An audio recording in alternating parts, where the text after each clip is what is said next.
Fantastic Beasts is the third in the series of prequel movies to the Harry Potter series that have been coming out for the last few years.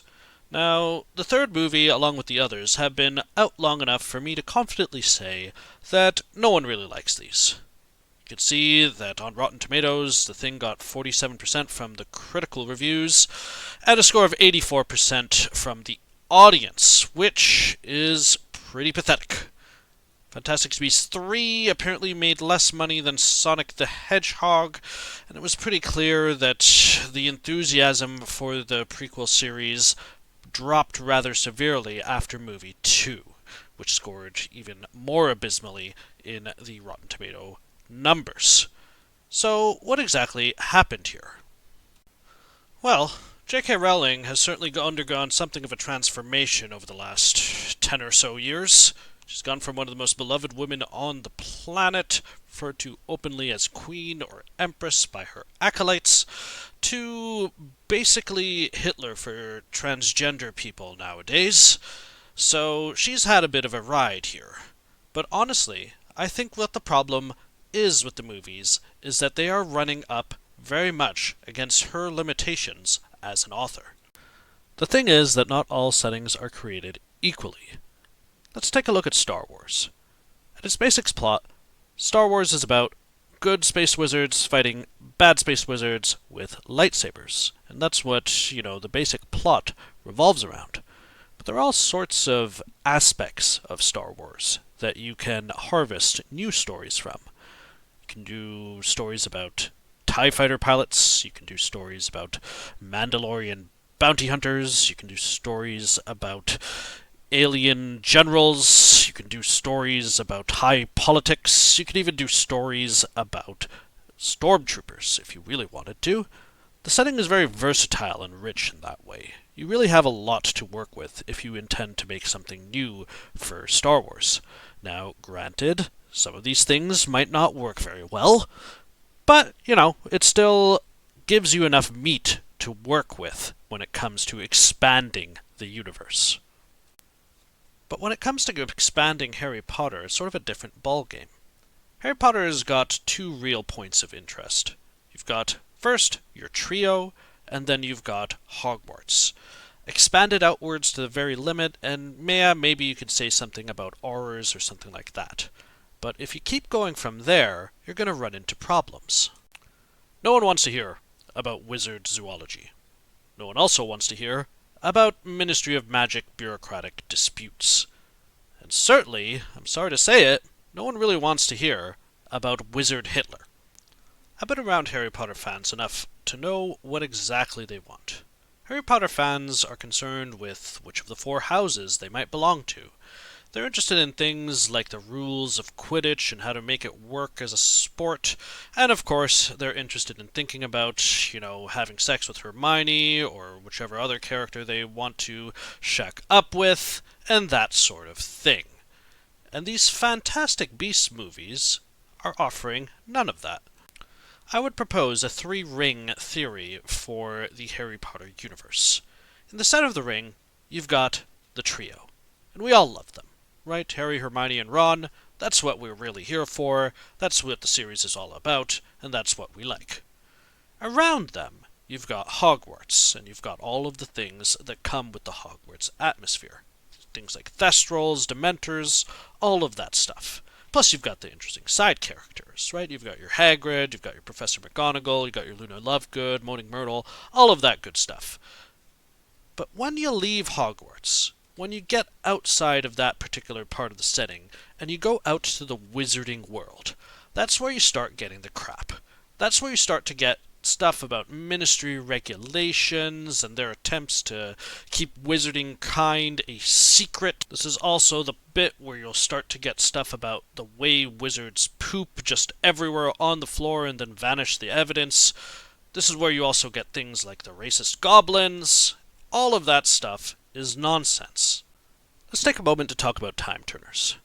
Now, in the third book, Hermione receives a time turner in order to take some extra classes as she is doing her third year as a 13 or 14-year-old at Hogwarts. So this makes perfect sense when you look at it from the perspective of just the trio.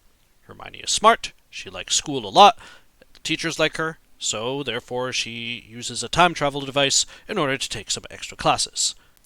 If you expand your thinking outward from there and think of it from a Hogwarts perspective, it still makes sense, more or less. Hermione is using a time turner in order to take some extra classes. I mean, it's certainly unusual, but is it more unusual than any of the other things that happen at Hogwarts on a daily basis? From a guy losing all of his bones in his arm to, people being petrified by a giant evil snake, right? As far as Hogwarts goes, it's about par for the course. It fits in fine next to things like Thestrals or Dementors or any of the other atmospheric things we were talking about earlier. But when you tilt your perspective back a little further, and you start thinking about things like the wizarding world, that's when things start to make no fucking sense. Because a time turner is a fucking time machine. And if you have a time machine, then why aren't you using it for other things? Why didn't anyone use a time turner to go back and save Harry Potter's parents? Why didn't anyone use a time turner to save Cedric Diggory's life, or Sirius's life, or any of the other characters that died? You could use a time turner to steal, you could use a time turner to make money. The idea that a time turner would be used for the academic career of a 13-year-old girl and nothing else really doesn't stand much scrutiny. And this is, by the way, is why The Cursed Child was such a terrible story, incidentally, but I won't even get into that here.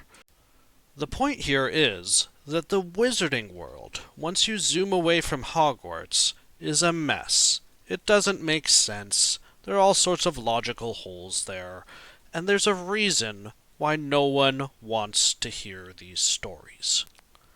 The plot of the third Fantastic Beasts movie centers around the position of Supreme Mugwump. Now, if you know your Harry Potter and you remember the first book when Harry and Ron are in the train and they look at Professor Dumbledore's trading card, they see that he used to be the Supreme Mugwump of the International Confederation of Wizards. And if you apparently look at JK Rowling's Twitter, you might learn that the International Confederation of Wizards is apparently the Wizarding UN.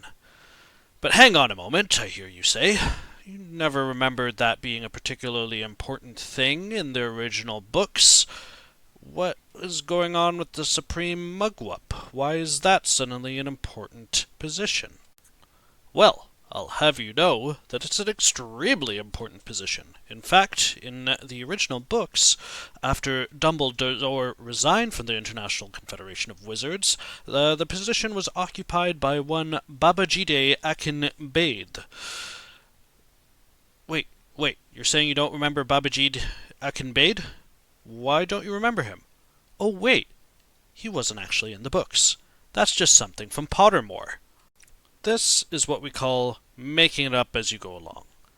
She based the plot of an entire movie on an update she made to her dumb Harry Potter Wikipedia.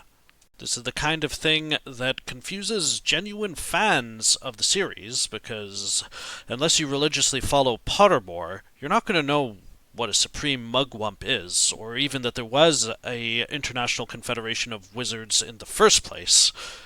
And it also alienates people who are less enthusiastic, because the plot becomes so muddled and confusing that it just doesn't work as a movie.